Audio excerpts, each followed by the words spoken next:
ಮಂಗಳೂರಿನಲ್ಲಿ ಸುಹಾಸ್ ಹತ್ಯೆ ಬೆನ್ನಲ್ಲೇ ಮತ್ತೊಂದು ಘಟನೆ ಬೆಳಕಿಗೆ ಬರ್ತಾ ಇದೆ. ಮಂಗಳೂರಿನ ಹೊರವಲಯದಲ್ಲಿ ಮತ್ತೊಂದು ಅಟ್ಯಾಕ್ ಆಗಿದೆ. ಕಣ್ಣೂರಿನಲ್ಲಿ ದುಷ್ಕರ್ಮಿಗಳಿಂದ ಯುವಕನಿಗೆ ಚಾಕು ಇರಿತಾಗಿದೆ.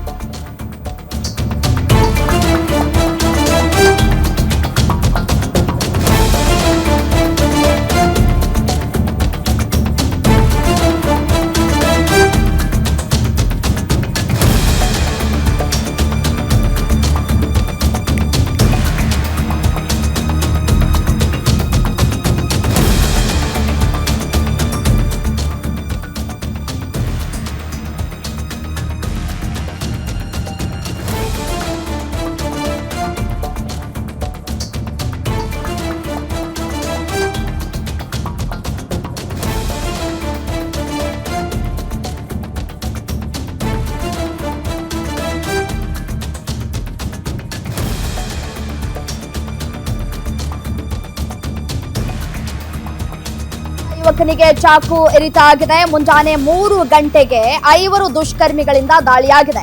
ಮಂಗಳೂರು ಮಾರುಕಟ್ಟೆಗೆ ಹೋಗ್ತಾ ಇದ್ದಂತಹ ಇರ್ಷಾದ್ ಎಂಬಾತ ಮನೆಯೊಂದಕ್ಕೆ ಓಡ್ ಹೋಗಿ ಜೀವವನ್ನ ಉಳಿಸಿದ ಇರ್ಷಾದ್. ಖಾಸಗಿ ಆಸ್ಪತ್ರೆಯಲ್ಲಿ ಇರ್ಷಾದ್ಗೆ ಚಿಕಿತ್ಸೆಯನ್ನ ಕೂಡ ಕೊಡಿಸಲಾಗ್ತಾ ಇದೆ.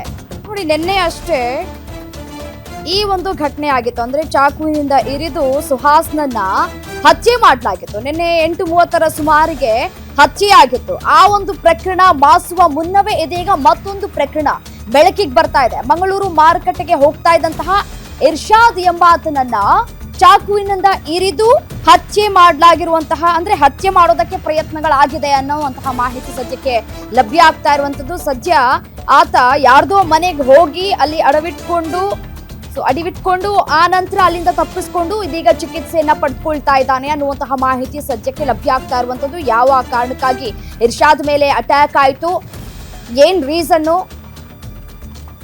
ಹಿನ್ನೆಲೆ ಏನು, ಇದೀಗ ಆಸ್ಪತ್ರೆಯಲ್ಲಿ ಇರ್ಷಾದ್ಗೆ ಚಿಕಿತ್ಸೆಯನ್ನ ಕೂಡ ಕೊಡಿಸಲಾಗ್ತಾ ಇರುವಂತದ್ದು. ಮಂಗಳೂರು ಮಾರುಕಟ್ಟೆಗೆ ಇರ್ಷಾದ್ ಅವರು ಹೋಗ್ತಾ ಇದ್ರು ಅನ್ನುವಂತಹ ಡೀಟೇಲ್ಸ್ ಸದ್ಯಕ್ಕೆ ಲಭ್ಯ ಆಗ್ತಾ ಇರುವಂತದ್ದು. ಅದು ಕೂಡ ಮುಂಜಾನೆ 3 ಗಂಟೆಗೆ 5 ದುಷ್ಕರ್ಮಿಗಳಿಂದ ದಾಳಿಯಾಗಿರುವಂತದ್ದು. ಯಾರು ಆ 5 ದುಷ್ಕರ್ಮಿಗಳು ಅನ್ನೋದು ಪ್ರಶ್ನೆ. ನಿನ್ನೆ ಏನು ಸುಹಾಸ್ ಶೆಟ್ಟಿಯನ್ನ ಹತ್ಯೆ ಮಾಡಿದ್ರಲ್ಲ, ಅವರೇ ಈ ಒಂದು ಹತ್ಯೆಗೆ ಸ್ಕೆಚ್ ಹಾಕಿದ್ರ ಅಥವಾ ಬೇರೆ ಯಾರಾದ್ರೂ ದುಷ್ಕರ್ಮಿಗಳು ಹತ್ಯೆಯನ್ನ ಮಾಡಿದ್ರ ಗೊತ್ತಿಲ್ಲ. ಸದ್ಯಕ್ಕೆ ಇನ್ನಷ್ಟೇ ಮಾಹಿತಿ ಲಭ್ಯ ಆಗ್ಬೇಕಾಗಿರುವಂತದ್ದು. ಕಣ್ಣೂರಿನಲ್ಲಿ ಆಗಿರುವಂತಹ ಘಟನೆ ಇದು. ಮಂಗಳೂರಿನ ಹೊರವಲಯದಲ್ಲಿ ಮತ್ತೊಂದು ಅಟ್ಯಾಕ್ ಆಗಿದೆ. ಕಣ್ಣೂರಿನಲ್ಲಿ ಇರ್ಷಾದ್ ಎನ್ನುವಂತಹ ವ್ಯಕ್ತಿಯ ಮೇಲೆ ಅಟ್ಯಾಕ್ ಆಗಿರುವಂತದ್ದು. ಸೊ ಹಾಗಾಗಿ ಸದ್ಯಕ್ಕೆ ಇದೀಗ ಇರ್ಷಾದ್ ಆಸ್ಪತ್ರೆಯಲ್ಲಿ ಚಿಕಿತ್ಸೆಯನ್ನ ಪಡೆದುಕೊಳ್ತಾ ಇದ್ದಾರೆ. ಸದ್ಯಕ್ಕೆ ಪ್ರಾಣಹಾನಿ ಆಗಿಲ್ಲ, ಬಟ್ ಆದ್ರೆ ಚಿಕಿತ್ಸೆಯನ್ನ ಪಡೆದುಕೊಳ್ತಾ ಇದ್ದಾರೆ. ಏನಾಗತ್ತೆ ಏನು ಅನ್ನೋದನ್ನ ಕಾದ್ ನೋಡ್ಬೇಕಾಗಿರುವಂತದ್ದು. ಮಂಗಳೂರಿನಲ್ಲಿ ಈ ರೀತಿಯಾದಂತಹ ಘಟನೆಗಳು ಪದೇ ಪದೇ ಮರುಕಳಿಸ್ತಾ ಇದ್ದಾವೆ. ಸೊ ಹಾಗಾಗಿ ಸಾಕಷ್ಟು ಆಕ್ರೋಶಗಳು ಕೂಡ ವ್ಯಕ್ತವಾಗ್ತಾ ಇರುವಂತದ್ದು. ಒಂದ್ ಕಡೆ ಸುಹಾಸ್ ಶೆಟ್ಟಿ ಹತ್ಯೆಯಾಗಿದೆ, ಮತ್ತೊಂದು ಕಡೆ ಇರ್ಷಾದ್ ಮೇಲೆ ಚಾಕು ಹಿರಿತವನ್ನ ಮಾಡಲಾಗಿದೆ. 4-5 ದುಷ್ಕರ್ಮಿಗಳು ಸೇರ್ಕೊಂಡು ಅಟ್ಯಾಕ್ ಮಾಡಿದ್ದಾರೆ. ಮಾರ್ಕೆಟ್ಗೆ ಹೋಗುವಂತಹ ಸಂದರ್ಭದಲ್ಲಿ ಈ ಒಂದು ಅಟ್ಯಾಕ್ ಆಗಿದೆ ಅನ್ನುವಂತಹ ಮಾಹಿತಿ ಸದ್ಯಕ್ಕೆ ಲಭ್ಯ ಆಗ್ತಾ ಇರುವಂತದ್ದು. ಈಗಾಗಲೇ ಸ್ಥಳಕ್ಕೆ ಪೊಲೀಸರು ಭೇಟಿ ಕೊಟ್ಟು ತನಿಖೆಯನ್ನ ಕೂಡ ಚುರುಕುಗೊಳಿಸಿದ್ದಾರೆ. ಯಾರು ಯಾವ ಕಾರಣಕ್ಕಾಗಿ ಅಟ್ಯಾಕ್ ಮಾಡಿದ್ರು ಇರ್ಷಾದ್ ಮೇಲೆ, ಇರ್ಷಾದ್ ಹಿನ್ನೆಲೆ ಏನು, ಈ ಹಿಂದೆ ಯಾವುದಾದ್ರೂ ಪ್ರಕರಣದಲ್ಲಿ ಭಾಗಿಯಾಗಿದ್ರ, ಆತನ ವಿರುದ್ಧ ಯಾವುದಾದ್ರೂ ಕೇಸ್ಗಳು ದಾಖಲಾಗಿದ್ವಾ, ಯಾವ ಕಾರಣಕ್ಕಾಗಿ ದುಷ್ಕರ್ಮಿಗಳು ದಾಳಿ ಮಾಡಿದ್ರು, ಹಳೆ ವೈಷಮ್ಯದ ಹಿನ್ನೆಲೆ ದಾಳಿ ಆಯ್ತಾ, ಅಥವಾ ಪ್ರೀತಿ ಪ್ರೇಮ ಅನ್ನುವಂತಹ ವಿಚಾರಕ್ಕೆ ದಾಳಿ ಆಯ್ತಾ, ಅಥವಾ ಆಸ್ತಿ ಅಂತಸ್ತು ಅನ್ನುವಂತಹ ವಿಚಾರಕ್ಕೆ ದಾಳಿ ಆಯ್ತಾ ಗೊತ್ತಿಲ್ಲ. ಬಟ್ ಆದ್ರೆ ಇನ್ನಷ್ಟೇ ಮಾಹಿತಿ ಲಭ್ಯ ಆಗ್ಬೇಕಾಗಿರುವಂತದ್ದು. ಸದ್ಯಕ್ಕೆ ಮನೆಯೊಂದಕ್ಕೆ ಓಡ್ ಹೋಗಿ ಜೀವವನ್ನ ಉಳಿಸ್ಕೊಂಡಿದ್ದಾರೆ ಇರ್ಷಾದ್ ಅನ್ನುವಂತಹ ಮಾಹಿತಿ ಸಿಗ್ತಾ ಇದೆ. ಖಾಸಗಿ ಆಸ್ಪತ್ರೆಯಲ್ಲಿ ಇರ್ಷಾದ್ಗೆ ಚಿಕಿತ್ಸೆಯನ್ನ ಮುಂದುವರಿಸಲಾಗ್ತಾ ಇದೆ. ಈಗಾಗಲೇ ಸಿಸಿಟಿವಿಯ ಫುಟೇಜ್ಗಳನ್ನ ಕಲೆ ಹಾಕುವಂತಹ ಕೆಲಸವನ್ನ ಕೂಡ ಪೊಲೀಸ್ ಇಲಾಖೆ ಮಾಡ್ತಾ ಇರುವಂತದ್ದು.